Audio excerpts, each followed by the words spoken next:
Look, I was saying to now, this whole fallacy about the colonials assuming that if they had never come to Africa, we'd still be wearing skins and chasing each other.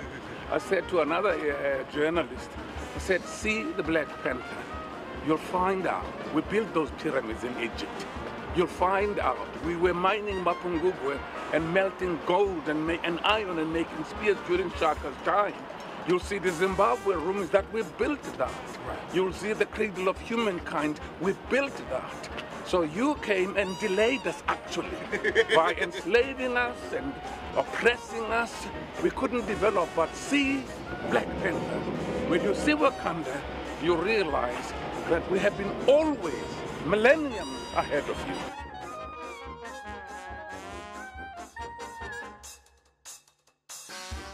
The Black Panther trailer shows what Africa would have been if white people didn't destroy it, says Affinity magazine. This sentiment isn't benign. It creates resentment against whites that can be used in the future, and it causes white people who believe this to think that their people have done some great evil to the world. The colonial oppression narrative is a serious charge against white people, and we have every right to rebut it. Here's a 2012 paper from the National Bureau of Economic Research, and what they found was that whether you measure colonization by the number of Europeans who went there, or by the amount of time that a colony lasted there, the more colonized countries ended up being wealthier. Ross Levine has a PhD in economics from UCLA. William Easterly has a PhD in economics from MIT. Now, this shouldn't matter, but I know to some of the audience with a more authoritarian view of knowledge, these credentials do matter, which is why I'm pointing them out. One could claim that the more heavily colonized areas were richer, therefore this correlation is not causal. Now, first off, you would have to actually show that the areas that were more heavily colonized were wealthier. And this would have to take into account the fact that the amount of minerals a country has no relation to how heavily it was colonized. And second off, even if you did find that Europeans more heavily colonized already wealthier countries, well, then how would you know that colonialism had any negative effects? If the richer countries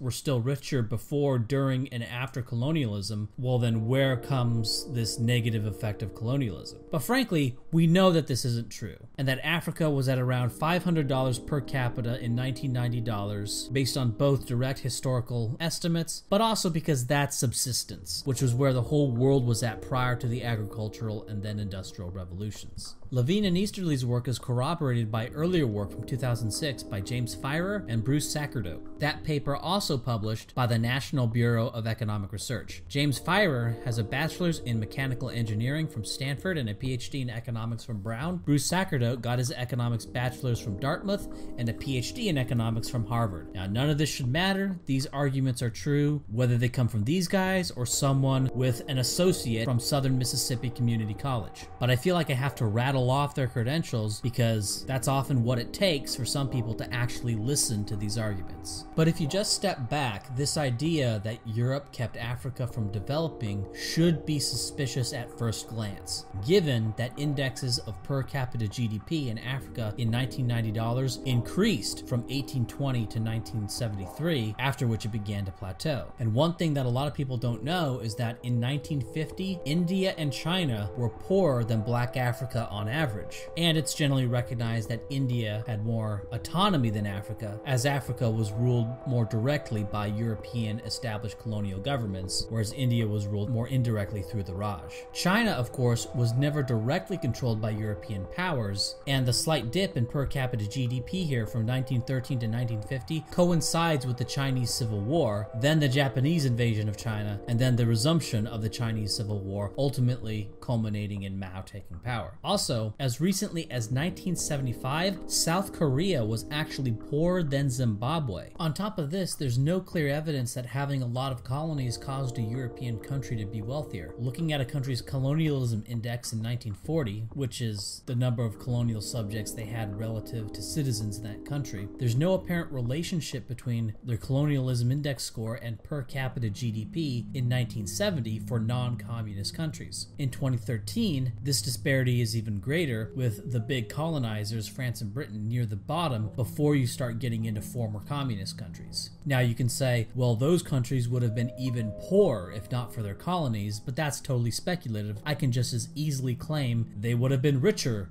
without them. They would have been more like the countries above them that didn't have colonies that are now richer. And what would this argument even be saying? Here's where Britain was in terms of per capita GDP in 1970. Would their per capita GDP have been below that of Spain if not for their empire? In 1929, the UK had the 4th highest standard of living in the world, but by 1960 it had fallen to 11th. If their empire was such a gravy train, why did the UK fall below countries like New Zealand, Canada, Sweden, and Switzerland at the height of the British Empire, when those countries didn't have any colonies of their own? One bizarre argument against this is that France and Britain must have benefited from their empires, otherwise they wouldn't have acquired them. This is like saying the US must have benefited from invading Iraq and Afghanistan and Vietnam, otherwise the US would not have done this. I mean, this argument is so balls in your face stupid, it's difficult to even begin to address. A country did something, therefore it must be benefiting from it. I see no real way to respond to this argument other than to just sort of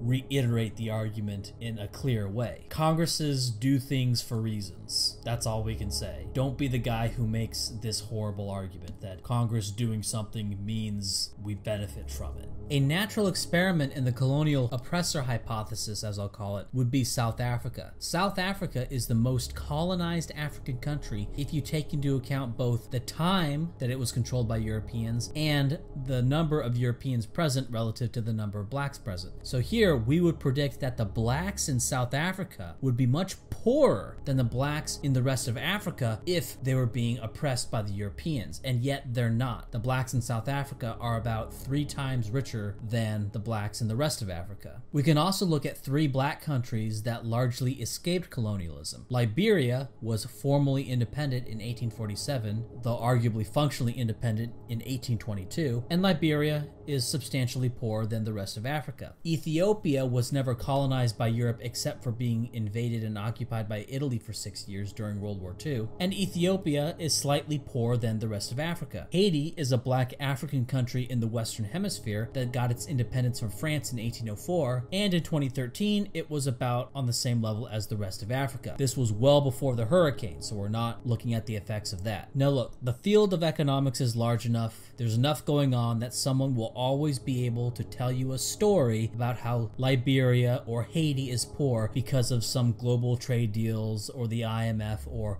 whatever. So I decided to look at how similarly poor countries to Africa in 1960 were 56 years later in 2016, and I only included countries that had data in both 1960 and 2016. I took per capita GDPs in 1960 using World Bank numbers and compared that to 2016. Then I looked at countries in between Lesotho and Zimbabwe on this list. The only wealthier black African country than Zimbabwe was South Africa, which I excluded because by including South Africa, I would also have to include too many non-African countries like Spain, for example, so I set the cutoff at Zimbabwe. I wanted to compare similar GDP countries to the rest of Africa, and to include South Africa would include too many countries that weren't really economic peers of the whole of black Africa. And yes, South Africa was wealthier than Spain in 1960. I then used a log scale and plotted all of these countries in terms of their percentage of the average per capita GDP value for their year. For example, Somalia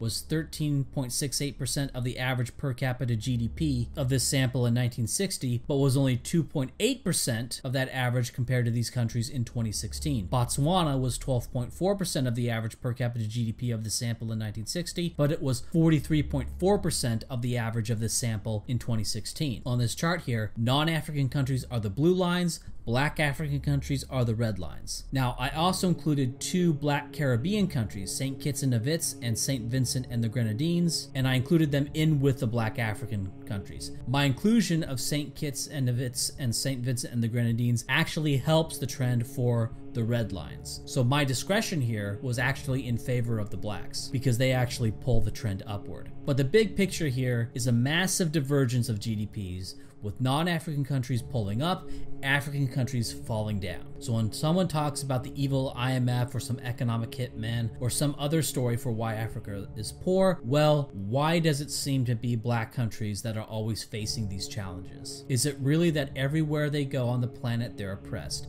Is it really that every Wewillnotbereplaced country is assailed with particularly predatory treatment by international finance, more so than Thailand was, for example. In 1960, China was poorer than Sudan. Thailand was poorer than Chad. South Korea was poorer than Liberia, and all of these countries were poorer than Ghana or the Congo. South Africa was wealthier than Singapore, wealthier than Portugal and Spain, and was about as wealthy as Hong Kong. Jamaica was almost as wealthy as Japan in 1960 when it was still governed by the British. This was all at the tail end of colonialism. Now, lots of shitty academics believe the colonial oppression narrative, including perhaps your cool history professor, and they will give these woolly, impossible to untangle arguments for it. They'll write books about the economic oppression of Africa in particular. But these same kinds of people would do the same for communism about 30 years ago, and how it's a better system and it's going to make everything better. And the colonial oppression narrative